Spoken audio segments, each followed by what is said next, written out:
రాబోయే 10-15 సంవత్సరాలలో ఒక క్రమశిక్షణ కలిగిన కష్టపడిన తరం ఈ ప్రపంచం నుండి కనుమరుగవుతుందేమో. అవును, ఇది ఒక చేదు నిజంగా అనిపిస్తోంది. ఆ తరం ప్రజలు అతి సామాన్య వ్యక్తులు. వాళ్ళు రాత్రి పెందలారే పడుకునేవాళ్లు, ఉదయం పెందలారే లేచేవాళ్లు, నడక అలవాటు ఉన్నవాళ్లు, మార్కెట్కి నడిచి వెళ్లేవాళ్లు. వాళ్ళు ఉదయమే వాకిట కల్లాపు చల్లేవారు, ముంగిట్లో ముగ్గులు పెట్టేవాళ్లు, మొక్కలకు నీళ్లు పెట్టేవారు, పూజకు పూలు కోసేవాళ్లు.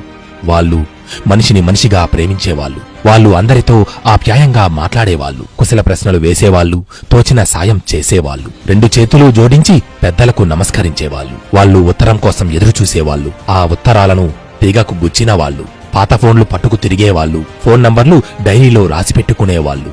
వాళ్ళు పండుగలకు పబ్బాలకు అందరినీ పిలిచేవాళ్లు, కుంకుడుకాయతో తలంటుకునేవాళ్లు, సున్నిపిండి నలుగు పెట్టుకునేవాళ్లు, పిల్లలకు పాలిచ్చి పెంచినవాళ్లు. వాళ్ళు తీర్థయాత్రలు చేసేవాళ్లు, ఆచారాలను పాటించేవాళ్లు, తిది వారం నక్షత్రం గుర్తుపెట్టుకునేవాళ్లు, పుట్టినరోజును దీపం వెలిగించి జరుపుకునేవాళ్లు. వాళ్ళు చిరిగిన బనియన్లను తొడుక్కుని ఉండేవాళ్లు, లుంగీలు చీరలు కట్టుకుని ఉండేవాళ్లు, చిరిగిన చెప్పులు కుట్టించుకుని మరీ వాడుకునేవాళ్లు, అతుకుల చొక్కాలు కుట్టుకునేవాళ్లు. వాళ్ళు తలకు నూనె రాసుకునేవాళ్లు, జడగంటలు పెట్టుకునేవాళ్లు, కాళ్లకు పసుపు రాసుకునేవాళ్లు, చేతికి గాజులు వేసుకునేవాళ్లు. వాళ్ళు వస్తువులను వాడుకుంటూ మనుషులతో గడిపిన వాళ్ళు, ఈ తరాన్ని చూసి మోగబోయిన వాళ్ళు. మీకు తెలుసా, వాళ్ళంతా నెమ్మదిగా మనల్ని వదిలిపెట్టి వెళ్లిపోతున్నారు.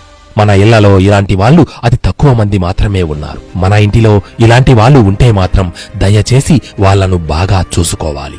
లేదంటే ఇప్పటి తరం చాలా కోల్పోవలసి వస్తుంది. వాళ్ళ ప్రపంచం వస్తువులతో కాకుండా మనుషులతో, మానవత్వంతో కూడి ఉండే తరం. సంతోషకరమైన జీవనం గడిపిన తరమది, స్ఫూర్తిదాయక జీవనం గడిపిన తరమది, కల్లా కపటం లేని జీవనం గడిపిన తరమది, ఉన్నది ఉన్నట్టు నిర్మోహమాటంగా ధైర్యంగా మాట్లాడుకోగలిగిన తరమది, ద్వేషం మోసం లేని జీవనం గడిపిన తరమది, లోకానికి తప్పు చేయడానికి భయపడి జీవనం గడిపిన తరమది, ఇరుగు పొరుగుతో కలిసిమెలిసి జీవనం గడిపిన తరమది, తన కోసం కొంత మాత్రమే వాడుకుని తన సంతానం వృద్ధి కోసం పరితపించిన తరమది.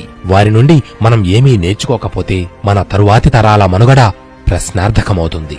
మన కుటుంబంలో పెద్దవారిని మనం గౌరవించడం ద్వారా మన పిల్లలకు మంచి సంస్కారాన్ని అందివ్వగలం. మిత్రమా, ఆఖరుగా ఒక్క మాట. సంస్కారం లేని దేశం, సంస్కృతి లేని దేశంగా ఈ భారతాన్ని మనం మార్చేయకూడదు. తప్పులను సరిదిద్దగలిగేది సంస్కారం మాత్రమే.